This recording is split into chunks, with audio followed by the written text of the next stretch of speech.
آج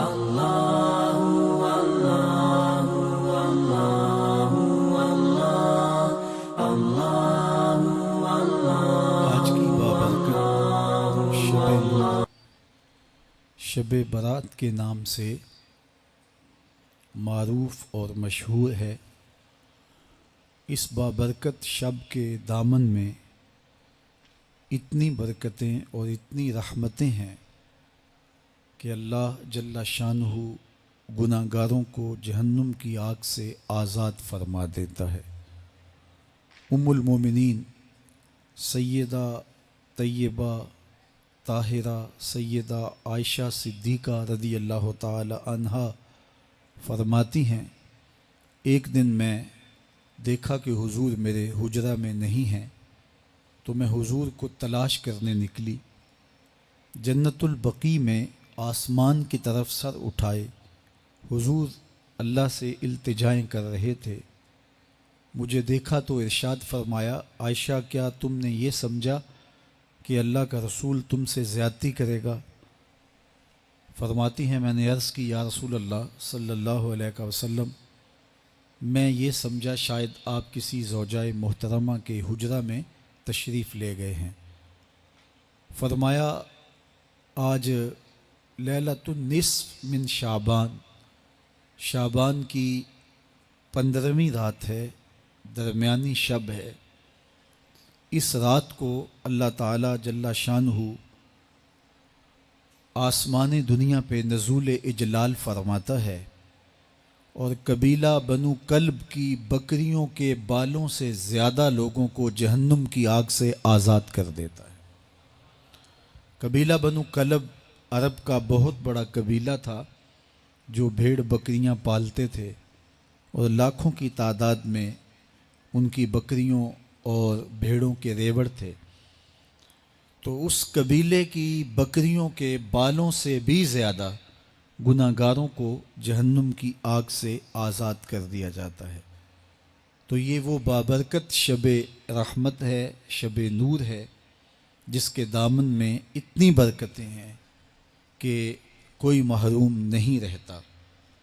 صرف وہ بد نصیب لوگ جو شرک میں مبتلا ہیں، جو سخت کینہ پرور ہیں، جو قطع رحمی کرتے ہیں، قاتل ہیں، عادی شرابی یا بدکار ہیں، انہیں اس مبارک رات میں محروم رکھا جاتا ہے، ورنہ اللہ کی رحمتوں کا عموم اس بابرکت راتوں میں اس قدر ہوتا ہے کہ کوئی گناہ گار جو اس کے حضور ہاتھ دعا کے لیے اٹھاتا ہے اور اپنا دامن پھیلا کے اس کی رحمتیں مانگتا ہے، اسے محروم نہیں رکھا جاتا، بلکہ اللہ سب گناہ گاروں کو جہنم کی آگ سے آزاد کر دیتا ہے۔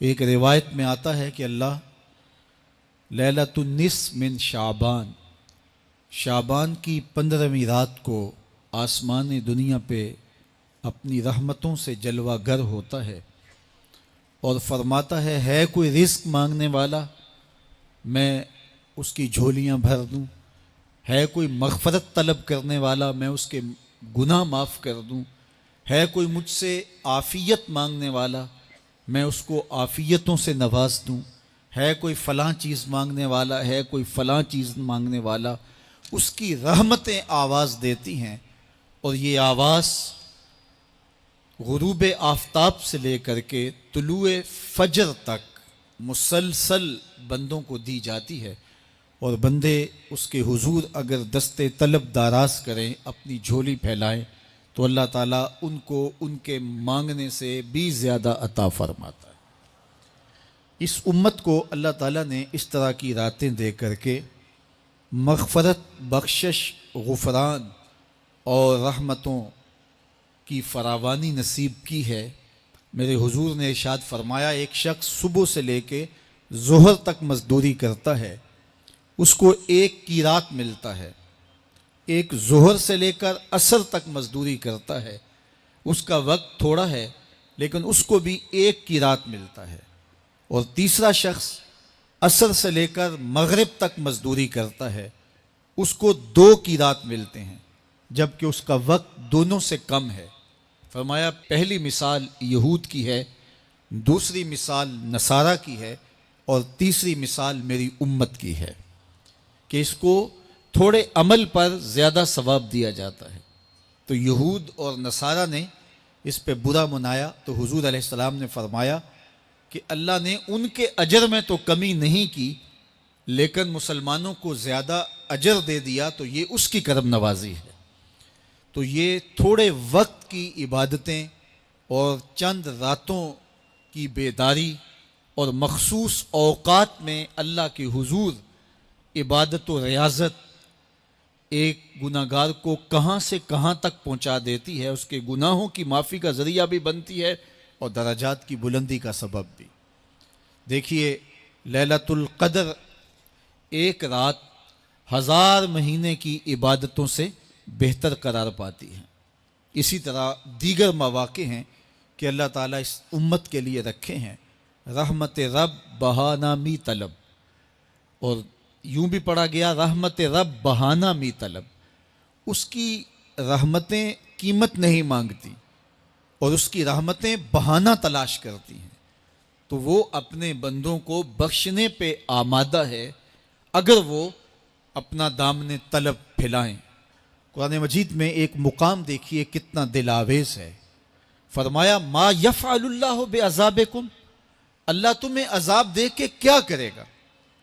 اس کی یہ چاہت نہیں ہے کہ تمہیں عذاب میں مبتلا کرے، اس کی چاہت یہ ہے کہ تم اس کی چوکھٹ پہ آؤ، جھولی پھیلاؤ، اس سے خیرات اور رحمت مانگو، اور وہ تمہارے ماضی کے سارے گناہ معاف کر کے، ساری غلطیاں معاف کر کے تمہیں اپنی رحمتوں سے مالا مال فرما دے۔ تو وہ بندوں کو بخشنے پہ، بندوں کی مغفرت کرنے پہ آمادہ ہے اور اس کی رحمتیں بہانے تلاش کرتی ہیں۔ اللہ اکبر۔ اور دوسری جانب اس کے بندے، اس کے مملوک، اس کی مخلوق، اور مخلوق کی گناہ گار اور نیکوکار اس کی رحمتوں کے طالب ہوتے ہیں، بلکہ وہ گناہ کرنے کے بعد جب معافی مانگتے ہیں تو اللہ کو یہ معافی بہت پسند ہے۔ معافی مانگنا، اس کے حضور اپنے دامن کو پھیلانا، وہ اس کو بہت زیادہ محبوب ہے۔ انسان کی فطرت کے اندر گناہ رکھا گیا ہے۔ آگ، ہوا، مٹی، پانی، یہ ان 4 چیزوں کا مرکب ہے۔ اس کے جو عناصر ہیں اس میں کبھی اعتدال قائم نہیں رہتا اور اس سے گناہ سرزد ہو جاتے ہیں۔ گناہ کرنے کے بعد بندے کا اس گناہ پہ اصرار کرنا، اڑ جانا، ضد کرنا، توبہ نہ کرنا، اللہ کو یہ پسند نہیں۔ لیکن اگر اس سے گناہ سرزد ہو جائے تو پھر وہ توبہ کر لے تو اللہ کو یہ بہت زیادہ پسند ہے۔ جو اس سے ہو سکے نیکی وہ اللہ کے حضور پیش کرے، لیکن اس کے اندر جو شر رکھی گئی ہے، اس کے اندر جو قوتیں گناہ کی رکھی گئی ہیں، اس سے اگر اس سے گناہ سرزد ہو جائے تو پھر وہ اللہ سے توبہ کرے، اللہ کی طرف رجوع کرے، تو اللہ اس کی توبہ کو نہ صرف قبول کرتا ہے بلکہ اس کے گناہوں کو معاف کرتا ہے اور گناہوں کو بدل کے نیکیوں میں تبدیل کر دیتا ہے۔ جب گناہ نیکیوں میں تبدیل ہو گئے تو جتنا بڑا گناہ گار تھا اتنا بڑا نیکوکار ہو گیا۔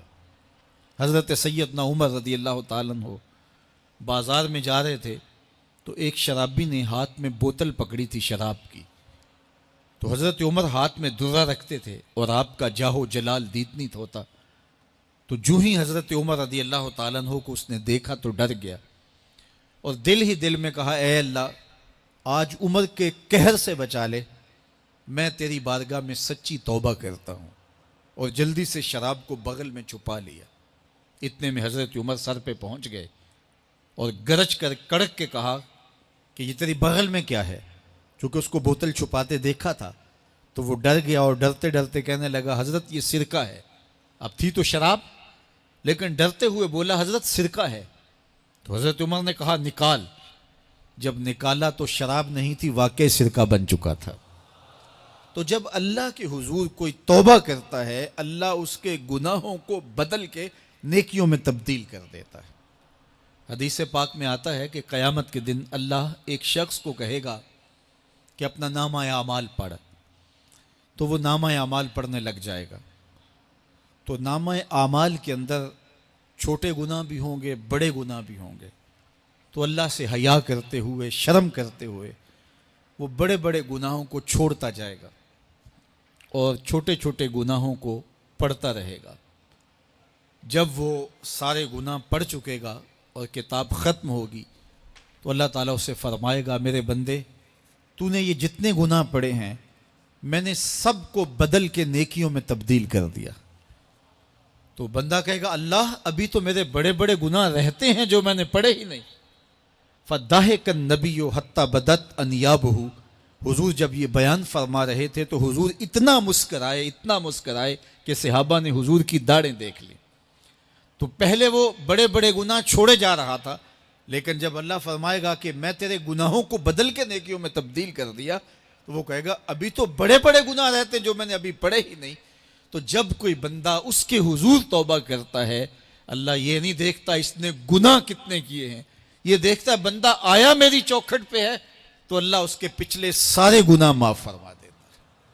اللہ اکبر. میرے اور آپ کے آقا و مولا نے اللہ کے حضور توبہ کرنے اور اس پر اللہ کی خوشی اور اللہ کی خوشنودی کا ذکر کرتے ہوئے ایک مثال بیان فرمائی کہ ایک شخص صحرا میں سفر کر رہا تھا تو وہ ایک درخت کے نیچے دوپہر کاٹنے کے لیے، سستانے کے لیے رک گیا اور درخت کے ساتھ اپنے اونٹ کو باندھ دیا اور خود لیٹ گیا تاکہ دوپہر کاٹ لوں. تھوڑی دیر کے بعد جب اس کی آنکھ کھلی تو اس نے کیا دیکھا کہ اونٹ ماں ساز و سامان کے ساتھ غائب ہے. اب صحرا میں اونٹ کا گم ہو جانا گویا زندگی چلے جانے کے مترادف ہے. تو اس نے دائیں بائیں بھاگ دوڑ کے دیکھا کہ کہیں اونٹ کا نشان مل جائے، لیکن اونٹ کا نشان نہیں ملا. تا حد نظر کوئی انسانی آبادی نہیں. وہ بھاگا اور تھک ہار کے دوبارہ اسی درخت کے نیچے بیٹھ گیا اور پیاس سے ہلکان ہوا جا رہا تھا اور درخت کے ساتھ ٹیک لگا کے لیٹ گیا اور موت کا انتظار کرنے لگا. جن لوگوں نے صحرا کا سفر کیا ہے ان کو اس بات کا اندازہ ہوگا کہ کئی 100 میل تک انسانی آبادی ہی نہیں. اب نہ کچھ کھانے کے لیے بچا، نہ کچھ پینے کے لیے بچا. اونٹ بھی غائب ہو گیا، توشہ بھی ساتھ ہی چلا گیا. تو اب ظاہر ہے سیدھی موت ہی نظر آ رہی ہے. تو وہ اس درخت کے ساتھ ٹیک لگا کے بیٹھ جاتا ہے اور موت کا منتظر ہوتا ہے. تھوڑی دیر کے بعد پھر اس کی دوبارہ آنکھ لگ جاتی ہے. جب دوبارہ آنکھ لگتی ہے تو تھوڑی دیر بعد پھر آنکھ کھلتی ہے. جب دوبارہ آنکھ کھلتی ہے تو دیکھتا ہے کہ اونٹ جو گما تھا ماں ساز و سامان کے اس کے پاس کھڑا ہے. تو صحرا میں اس حالت میں اونٹ کا مل جانا زندگی مل جانے کے مترادف ہے. تو وہ اتنا خوش ہوا کہ خوشی کی انتہا نہ رہی، بلکہ مسرتوں کے ہجوم میں درک گیا اور کہنے کیا لگا، اللہم انت عبدی و انا ربک. اے اللہ تو میرا بندہ اور میں تیرا رب. کہنا تو یہ تھا کہ تو میرا رب اور میں تیرا بندہ، لیکن مسرتوں کا ہجوم ہی اتنا تھا، خوشیوں کا ہجوم ہی اتنا تھا کہ زبان پہ قابو نہ رہا. کسی کے آنے سے ایسے ہوش اڑے ساقی کے، شراب سیخ پہ ڈالی اور بوتل میں کباب. کہنا یہ تھا اللہم انت ربی وانا عبدک، لیکن اس قدر خوش ہوا جب بھی تیری قربت کے امکان نظر آئے ہم اتنے خوش ہوئے کہ پریشان نظر آئے. تو کہنا یہ تھا کہ اے اللہ تو میرا رب اور میں تیرا بندہ، لیکن خوشیوں کے ہجوم میں وہ کہتا ہے اللہم انت عبدی وانا ربک. اے اللہ تو میرا بندہ اور میں تیرا رب. حضور یہ بات بیان کرنے کے بعد صحابہ سے پوچھتے ہیں کہ ذرا بتاؤ اس بندے کو کتنی خوشی ہوئی کہ خوشی میں زبان بھی قابو نہ رہی اور اپنے آپ پہ کنٹرول نہ رہا، اور خوشیوں کے ہجوم میں اسے یہ بھی پتہ نہیں چل رہا کہ وہ کیا بول رہا ہے. تو صحابہ نے عرض کی حضور بہت زیادہ اسے خوشی ہوئی. تو میرے حضور نے یہ بات کرنے کے بعد ارشاد فرمایا، جس طرح اس کو گما ہوا اونٹ ملا اور اس کی خوشی کی انتہا نہ رہی، تو فرمایا جب کوئی شخص توبہ کرتا ہے اور اللہ کی حضور پلٹ کے آتا ہے، گناہوں سے معافی مانگ کے اس کی دہلیز پہ آتا ہے، میرے حضور نے فرمایا اللہ اس سے بھی زیادہ خوش ہوتا ہے کہ میرا بندہ میری چوکھٹ پہ آ گیا ہے. تو وہ یہ چاہتا نہیں کہ اپنے بندوں کو عذاب دوں، وہ خود آگ میں چھلانگے لگائے تو اس کی مرضی، اگر گناہ سرزد بھی ہو گیا ہے تو کوئی بات نہیں، معافی مانگ لی جائے۔